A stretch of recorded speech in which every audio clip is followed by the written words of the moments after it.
Outro aspecto importante é o preparo subgengival e a regularidade de acabamento do término cervical. Quais orientações o senhor tem a respeito deste assunto?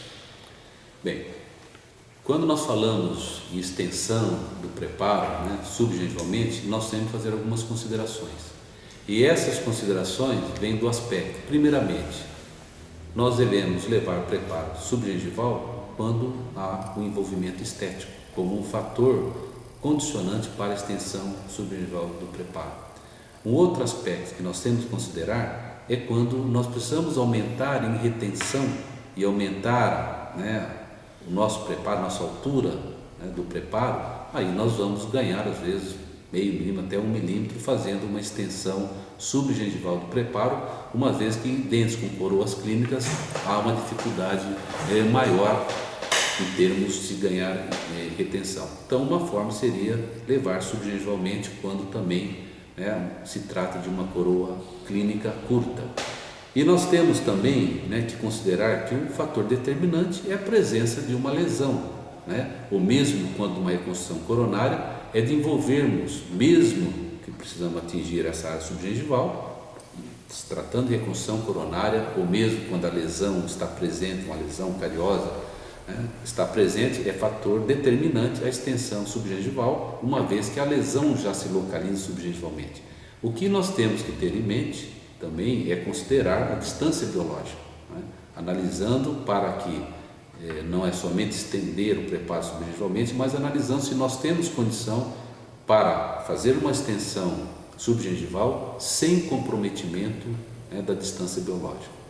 E sem dúvida nenhuma, é muito importante que se diga que a terminação, melhor terminação possível é um preparo ser terminado supragengivalmente, desde que não envolva o aspecto estético, desde que não envolva um aspecto de retenção e desde que também a lesão não se estenda subgengivalmente. A técnica de reembasamento com siliconas é uma das técnicas mais utilizadas no mundo. Quais aspectos o senhor acha importante nesta técnica? Esse aspecto é muito importante ser considerado, e realmente a técnica de embasamento mundialmente é realizada, estabelecida. Mas estudos recentes têm mostrado um efeito adverso na técnica de reembasamento, principalmente quando se faz qualquer tipo de alívio e que pode induzir alterações dimensionais, uma vez que a obtenção de um primeiro molde com uma silicona pesada, quer seja de adição ou de condensação, ela sofre a polimerização e quando não se faz o alívio pequenos, e quando nós reembasamos com material leve, ocorre uma pressão desse material leve durante o reembasamento sobre aquele material já pré-polimerizado que se constitui o material pesado. Então vejam que quando nós removemos esse molde, há uma diferença na recuperação elástica tanto desse material pesado como do material leve, levando a alterações dimensionais de diferentes magnitudes que nós não podemos prever. Isto que deve o profissional estar atento. Quando do reembasamento, nós não sabemos, até com pequenos alívios, o que pode ocorrer em termos de distorção desse molde. Então a orientação, hoje utilizando siliconas, é que se faça ou alívios inicialmente com lâminas plásticas previamente ao embasamento, onde nós teremos um alívio maior, a condição de escoamento do material leve sem exercer uma pressão maior.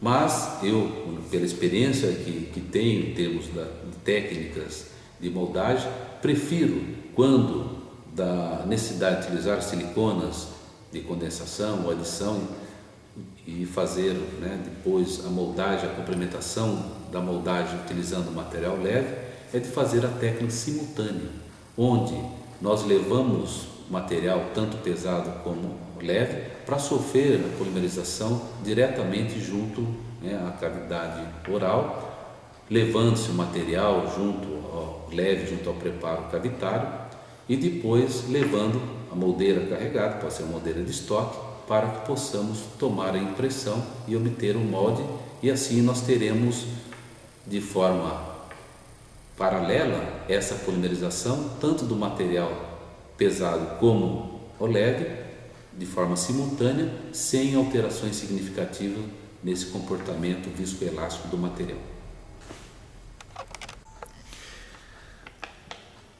A desinfecção do molde é um aspecto que tem sido negligenciado por muitos profissionais. Quais recomendações o senhor teria a respeito deste assunto? É uma preocupação grande hoje dentro da infecção cruzada e o papel que tem o cirurgião dentista no encaminhamento que faz, né, de moldes. E, de forma geral, nós verificamos uma preocupação grande dos profissionais nesse sentido de encaminhar os moldes ao protético já com a devida desinfecção.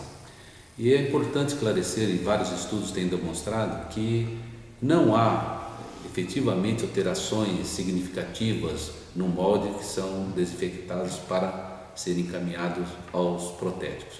E nós temos que ter um cuidado, principalmente, como já mencionei, com relação ao poliéter, pela absorção de água que ele apresenta, ou de umidade, e que sofre alterações dimensionais. Então, a melhor forma de trabalhar, né, com esses moldes não é imergindo qualquer um deles, mas fazendo desinfecção, principalmente com soluções à base de glutaraldeído, por meio de sprays.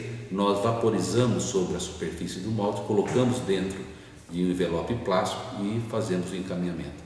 Evidentemente que antes desse procedimento nós temos que fazer uma devida, né, lavagem em água corrente, tá? Remoção de qualquer sangramento que possa porventura ter ocorrido durante do molde, a obtenção do molde, e aí sim realizar a desinfecção com os produtos que os próprios fabricantes dos materiais elastoméricos indicam para a desinfecção.